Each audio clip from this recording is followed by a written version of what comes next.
ጤና ይስጥልን ውድ የጋብቻ ቁልፍና መፍትሄ ቻናል ተከታዮች እንኳን ደህና መጡ። ዛሬ የምንማረው ስለ ፍትወተ ሥጋ ግንኙነት ስልቶች ሲሆን ደረጃ በደረጃ የምንመለከታቸው ይሆናል። የማንጨርሳቸው ከሆነ በቀጣይ ክፍለ ጊዜ የምንቀጥለው ይሆናል። አንደኛው ደረጃ ለፍትወተ ሥጋ ግንኙነት ዝግጅት ነው። ዝግጅት ማለት ባልና ሚስት ለግብረ ሥጋ ግንኙነት በሚከተሉት መንገዶች መዘጋጀት አለባቸው። ስህተትን በመቀበል ይቅርታ መጠየቅ፣ ከመኝታ በፊት የጸብ ጉዳይ መፈታት አለበት። ለምሳሌ ባልና ሚስት በቁርስ ሰዓት ተጣልተው እንደሆነ በጉዳዩ ጊዜ ወጥቶ መነጋገር፣ ስህተትን መቀባበልና ይቅርታ መጠየቅ አለባቸው። አለበለዚያ ጉዳቱ ቀን ሙሉ በልባቸው ይቆያል።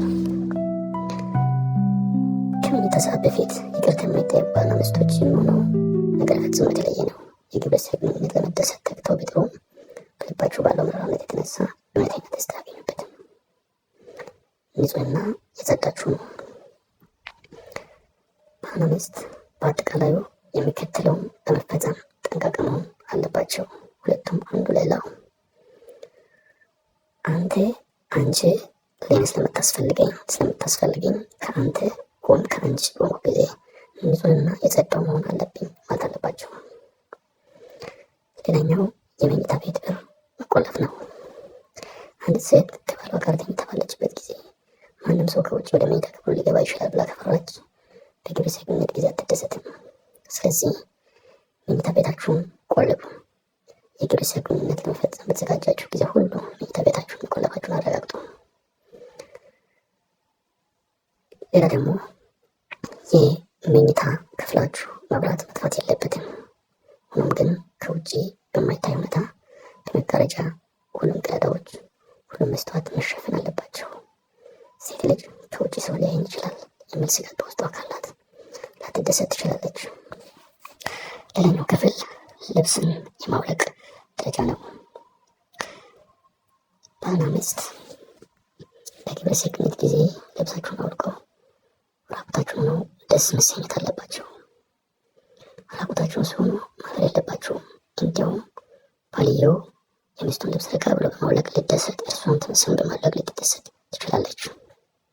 ለግብረ ሥጋ ግንኙነት ከሚደረጉ ዝግጅቶች ለፍትወት በጣም የሚያነቃቃው አንዱ የሌላውን ወይም በባልና በሚስት ልብስ የማውለቅ ሂደት ነው። ስለዚህ ልብሳችሁን በምታወልቁበት ጊዜ መጀመሪያ መተቃቀፍ፣ መሳሳም፣ ከዚያም ያለ ጥድፊያ አንዱ የሌላውን ልብስ ማውለቅ መቻል አለበት።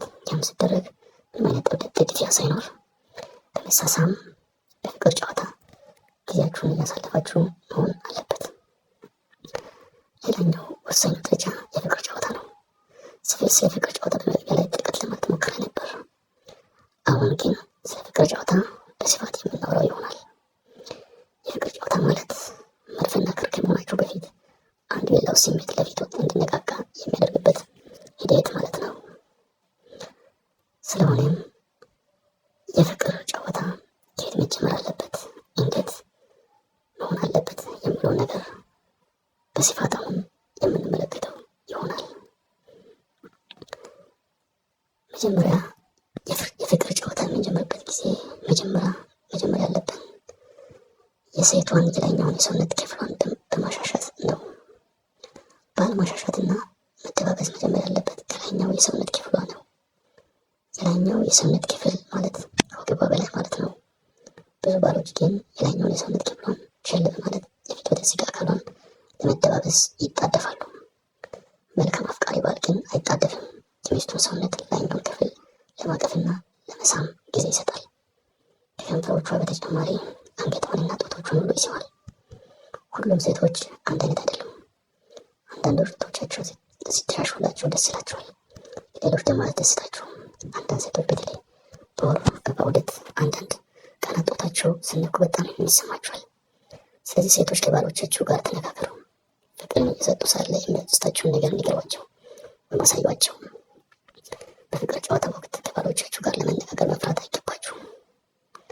ወንዶችም ሴቶች በነፃነት እንዲነግሯችሁ ጠይቋቸው። በዚያ ስፍራ በፍቅር ጨዋታ ወቅት ባልና ሚስት በፍጹም ነፃነት ሲነጋገሩ ትመለከታላችሁ። ሌላኛው መደባበስ ያለበት ክፍል ስጋ ብልቶቿን ነው። ባል የሚስቱን ላይኛው ሰውነት ክፍሎች ለጥቂት ጊዜ ከደባበሰና ካሻሽ በኋላ የፊት ወደ ስጋ ብልቶቿን እንዲደባበስላት ወይም እንዲያሻሻት ሚስት ፍላጎት ያድርባታል። ይህን አይነት መደባበስና ማሻሻት በሚያመችበት ሁኔታ ስፍራዋን ማስተካከል ይገባታል። ለዚህ ተግባር የሚሻለው አቋም በጀርባ ተኝታ ጉልበቷን አጥፋ ማድረግ ነው። ባለቤቷ በዚህ ትብብሯ እጅግ ደስተኛ ይሆናል። በዚህ ጊዜ በቀኝ ጎኗ በመተኛት ግራ እጁን ከራሷ ስር በማድረግ በቀኝ እጁ የፊት ወደ ስጋ ብልቶቿን መደባበስና ማሻሻት ይችላል። በዚህ አቋም እጆቿን ይዛ ስለሆኑ የባሏን ቀኝ እጅ የት ቦታ ሊያሻሻት ወይም ሊዳብሳት እንደምትፈልግ ለማሳየት ልትጠቀምባቸው ትችላለች። የእርሱንም ብልት ልታሻሽለትም ትችላለች። የሴቲቱ የፊት ወደ ስሜቷ እየተገሰገሰ ሲሄድ በአብዛኛው ብልቷ ፈሳሽ ያመነጫል። ይህ ፈሳሽ ብልቷን በማርጠብ ስለሚያለሰልሰው ለፍቅር ጨዋታ ይጠቅማል። አንዳንድ ሴቶች ግን የሚያመነጩት ፈሳሽ በጣም አነስተኛ ከመሆኑ የተነሳ ብልታቸው ደረቅ እንደሆነ ይቆያል። ይህ ሁኔታ ሲፈጠር ባለቤቷ ብልቱን ማሻሸት ወይም መደባበስ ከመቀጠሉ በፊት ጣቶቹን በገላ ቅባት ማለስለስ ያስፈልገዋል። ባልየው ሊያሻሻቸውን ሊዳብሳቸው የሚገቡ የፊት ወደ ስጋ ግንኙነት መፈጸም ብልቶች ሁለት ናቸው። እነርሱም ብልቷና ናዝረ ብልቷ ወይም ቄንጥር የምንለው ናቸው። ናዝረ ብልቷ ወይም ቄንጥር ከሁሉም የበለጠ የፊት ወደ ስሜት ቀስቃሽ ቢሆንም ብልቷን በማሻሸት ጀምሮ ወደዚያ ማለፍ ይሻላል። ሚስቲቱ የምትፈልገው የመደባበስ ወይም የማሻሻት አይነት ለዘብ ያለ ይሁን ጠበቅ ያለ ማስረግ አለባት።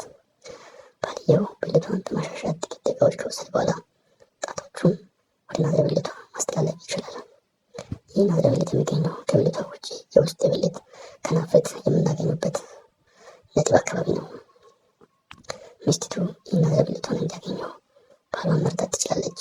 እጁን በእጇ ይዛ ወደ ናዝረ ብልቷ በመውሰድ የምትፈልገውን የመደባበስ ወይም የማሻሻት አይነት ልታሳየው ትችላለች።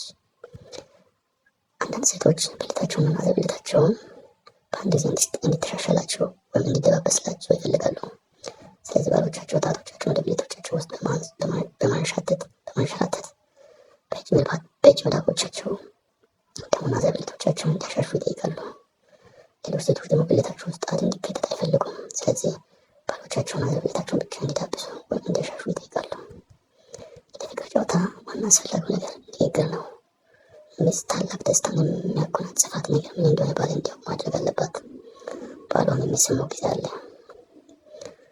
ለምሳሌ በፍቅር የወንድ ዘር ፍሬ ለማፍሰስ እንደቀረበ መናገር አለበት። በእነዚያ ጊዜያት ሚስቱ ብልቱን ማሻሸቱን እንዲታቆም ሊጠይቃት ይችላል። ይህም ብልቱን ብልቷ ውስጥ ከማስገባት በፊት እንዳያፈስ ይረዳዋል። ከጥቂት ደቂቃዎች በኋላ ሌላ እረፍት እንደሚያስፈልገው እስኪነቃ ድረስ እንደገና ልታሻሽለት ትችላለች። የፍቅር ጨዋታ ጸጥታ የሰፈነበት ሊሆን አይገባም። ባልና ሚስት በጣም ወይም በትንሽ የሚፈልጉት ነገር ምን እንደሆነ እርስ በርስ መነጋገር አለባቸው። አመሰግናለሁ። ለዛሬው ያለን ዝግጅታችን ይህን ይመስላል። በቀጣይ ቪዲዮ እስከምንገናኝ ድረስ መልካም ቆይታ። ላይክ፣ ሼር፣ ኮሜንት በማድረግ ተባበሩ። መልካም